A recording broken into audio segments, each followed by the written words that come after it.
हाटडीही block अंतर्गत ढेंका ग्राम पंचायत बारिका आसन गढ़िया ग्राम पंचम वार्षिक महायज्ञ अनुष्ठित होती। पंचम महायज्ञ 5 जन आचार्य 36 जन कर्ता और कर्तिक हरिनाम ग्रामवासी कलश आगमन होता।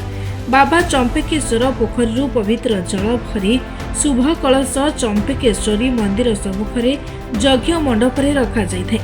5 जन आचार्य को नहीं गीता शास्त्र वेदपाठ करी विश्वर मंगल निमंते अग्निकुंड रे अग्नि संयोग करी घी कर्पूर रे महाप्रभु को उद्देश्य अर्पण करिथांती। ग्राम रे 3 धरी गीतापाठ कार्यक्रम चलुवा बेले ग्रामर भाईचारार संपर्क सह भक्त भक्ति मार्ग रे पूजापाठ देखिबा पाई मिलिथिला। ग्रामर प्रति घरर निजस्व अर्थ महायज्ञ कार्यक्रम हुए और प्रतिवर्ष अनुष्ठित होता है। महायज्ञ करने द्वारा ग्राम में परिवर्तन सह शांति मिलता है।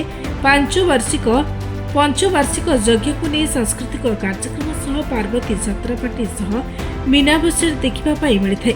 5 वर्ष है चली 5 वर्ष है आम यज्ञ सहित ठाकुर पूजा ता सहित यज्ञ सांस्कृतिक कार्यक्रम प्रत्येक दिन संध्या आमर भजन समारोह चली भजन कीर्तन चली सहित यात्रा पार्टी प्रति वर्ष यात्रा कर वर्ष पार्वती यात्रा पार्टी कर सहित मीना बजार भी चली यही आम कार्यक्रम आम समस्त सहयोग 4 खंड गाँव सहयोग आम मिसिकी यही सब कार्यक्रम चल जहा हो चंपकेश्वर सामने आज 4 खंड गाँव लोकंर सहयोग नहीं कि चंपकेश्वर पूजा चली प्रत्येक दिन सका भल पूजा हुए समस्त पाखर भोग राग फूल क्षीर कदली समस्त पाखर आसे मु निजे सका पूजा करे 5 वर्ष हो पूजा कर आसूँ चंपकेश्वर निर्विघ्न यज्ञ पूजा सबकि आयोजन होची समस्त सहयोग नहीं कि यज्ञ आयोजन करा पूजा आयोजन करा सबकि सहयोग मिलूँ बाबा मु तो पुरोहित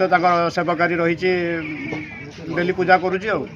धन्यवाद। भगवान बिना इच्छा शक्तिर कौन सी जिनिस हुए ना बहुत दिन ये आम गाँव गोटे श्मशान हो पड़ा ये जंगल छोटिया जंगल ठेकी पड़ा जहा आमर आमर जे पुरोहित अच्छा तांकरी सदिच्छा बहु चेष्टार ए जगार प्रत्येक माने गोटे महादेव मंदिर नथिला पाखाकर तांकरी इच्छा ये पाखाकर जेते गाँ अच्छी सबु गाँव मिलित तथा बाहर लोक मानकर साहाय्य सहानुभूति आज जो मंदिर देखुंट आज ये मंदिर माने आमर बहुत दिन आशा पूरण हो पारी।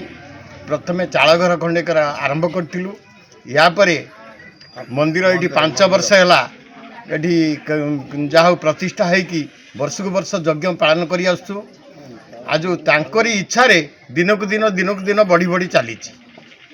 आनंदपुर निर्मल चंद्र राळ रंजन भूया रिपोर्ट निरपेक्ष।